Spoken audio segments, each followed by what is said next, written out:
विधानसभा में जो privilege motion move हुआ है वो एक्सेप्ट कर लिया गया।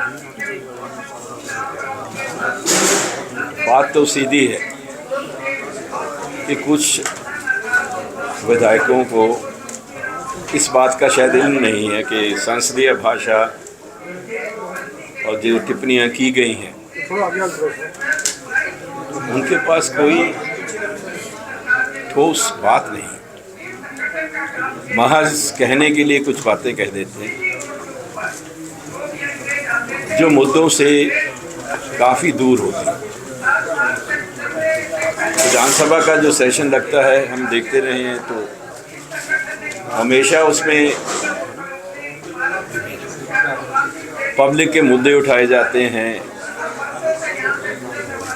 सरकारी कार्यप्रणाली पे बात की जाती है, लेकिन जो व्यक्ति सदन में विधानसभा में मौजूद ना हो उसके बारे में कोई भी टिप्पणी करना वर्जित है, होना नहीं चाहिए। तो एक विधायक जी ने शायद वो विधानसभा के कार्यक्रम के बारे में अच्छी तरह से समझ नहीं पाए हैं। जो कुछ उन्होंने कहा वो निराधार है और झूठ है, इसीलिए आज प्रिविलेज मोशन जो मूव हुआ उसके ऊपर संज्ञान लिया जाएगा। उस पर जो भी फैसला कमेटी करेगी वो करेगी, लेकिन मैं कहना चाहता हूँ कि आप संयम रखना चाहिए, अपनी जिम्मेदारी को समझना चाहिए और ख़ास तौर पे कांग्रेस पार्टी को अपने एमएलएस के ऊपर नियंत्रण भी रखना चाहिए कि विधानसभा में किस तरह का वातावरण बनाना है और किस तरह का व्यवहार करना है, ये भी ज़रूरत है। बाकी मैं विषय में जाना नहीं चाहता क्योंकि मैं कह चुका हूँ कि झूठ बोलने की जिनको आदत है तो वो देखेंगे, भुगतेंगे। इस विषय में कोई विश्लेषण की ज़रूरत नहीं है क्योंकि टोटल झूठ बोला जा रहा है, टोटल झूठ बोला गया है। इसके पीछे क्या भावना है उसको देखते हुए, समझते हुए कानूनी कार्रवाई क्या हो सकती है, कैसे की जा सकती है, इसके बारे में भी विचार किया जाए। माफी की बात, किसी तरीके की माफी की बात, हाँ वो तो कहा है, देखो उसको चाहिए कि अपनी गलती को स्वीकार करे और माफ़ी मांगे तो ठीक है। क्या मंशा रही होगी सर, मंशा क्या रही होगी, क्योंकि आप कह रहे निराधार बात है क्या ये लेकिन फिर भी इतनी गंभीर बात वेल प्लान्ड था सर ये विधानसभा सदन में कहना। देखिए इनका सवाल पहले है कि क्या मंशा रही होगी। एक टीस तो मन में उनके है और वो हारने की टीस जो है अभी तक गई नहीं, 3-3.5 साल निकल गए। अब अगर जीतने की क्षमता नहीं है तो जबरदस्ती तो उनको जिता नहीं सकता। वोट पड़ी है, एक पार्टी के विधायक ने खुले तौर पर दिखा के वोट दी थी। पता नहीं कितनी उसके मन में, उस विधायक के मन में कितनी बातें होंगी कि अल्टीमेटली उसने अपनी कॉन्शियस से फैसला लिया कि मैं कांग्रेस के उम्मीदवार को वोट नहीं दे सकता। यही कारण रहा होगा। उसके पीछे क्या है ये मैं नहीं जानता, लेकिन खुले तौर पे उसने दिखा के दिया, इसमें कुछ छुपा तो हुआ है नहीं। और कांग्रेस के एक विधायक ने ही अपनी वोट के ऊपर टिक लगाने से रद्द हो गई। अब यही पता नहीं कौन है। लंबे समय आपने काम किया और एक मिनट, ये नहीं कह सकते किसने किया है। जिसने भी किया उसके मन में भी जरूर विरोधाभास होगा।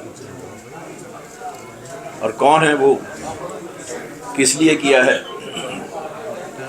वो अभी तक पता नहीं चला। आप कुछ कहना? सर मैं ये कह रहा हूँ कि इतने लंबे समय आपने काम किया, नेता विपक्ष आपके साथ रहे, इतने सीनियर मिनिस्टर आपके, क्या कारण है? वो हाउस में थे, उन्होंने भी कहा कि भाई चलो ये गलती से निकल गया होगा, लेकिन वो शोरगुल में बात दबते रहे। उन्होंने ये नियम भी आप जो बात कहते हैं मैं उसको थोड़ा क्लियर करना चाहता हूँ।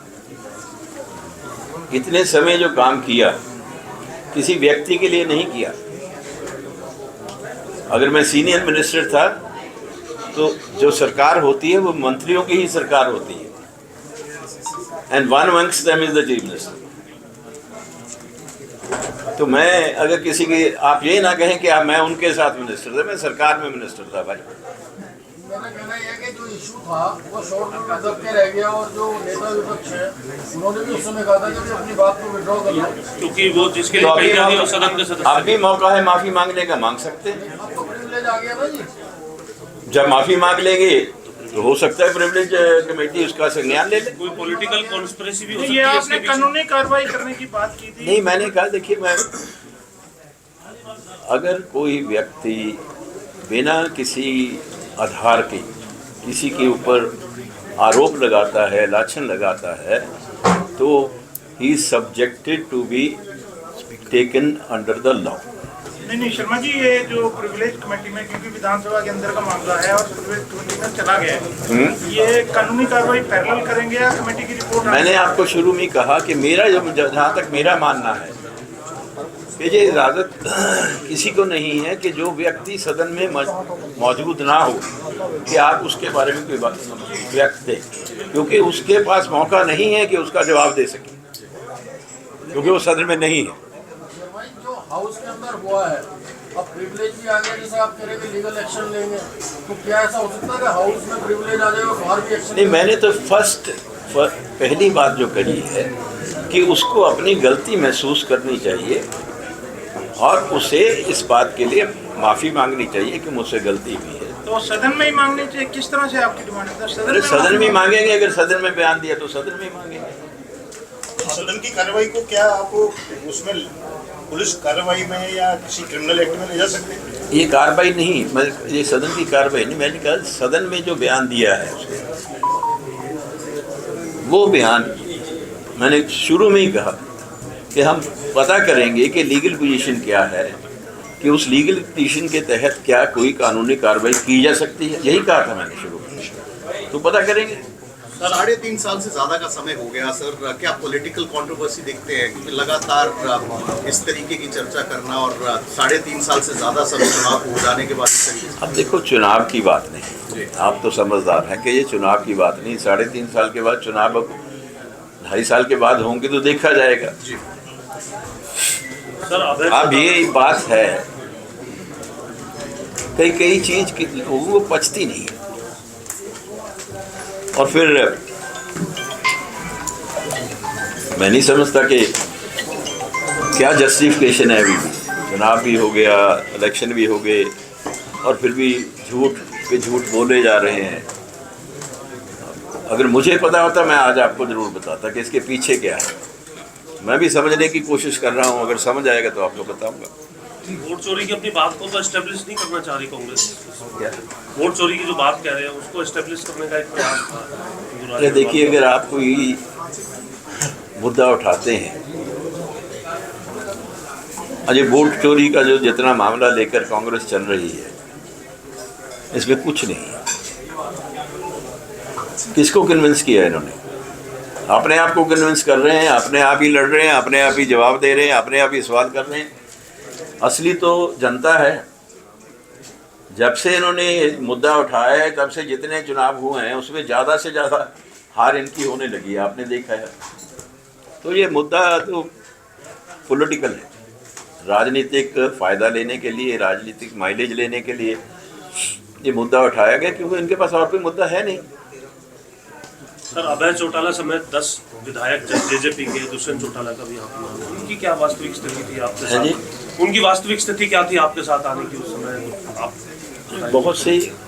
देखो, एक बात है, मान के चलते हैं, राजनीतिक तौर पे चौटाला परिवार भी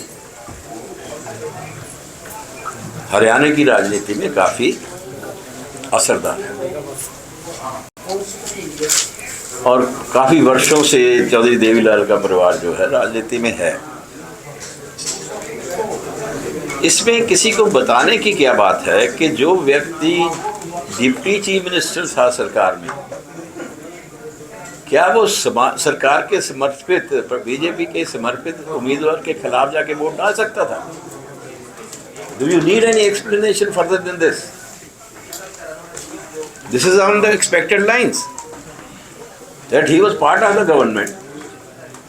government of BJP and he was associated with them, and BJP was supporting the candidate, and they had, let us see rationally भी देख के देखें इस पे कहाँ आक्षेप आता है, कहाँ आरोप लगता है। तो ये तो नेचुरल वे में ही उसको वोट जो है उसने समर्थित के उम्मीदवार को दी। Thank you.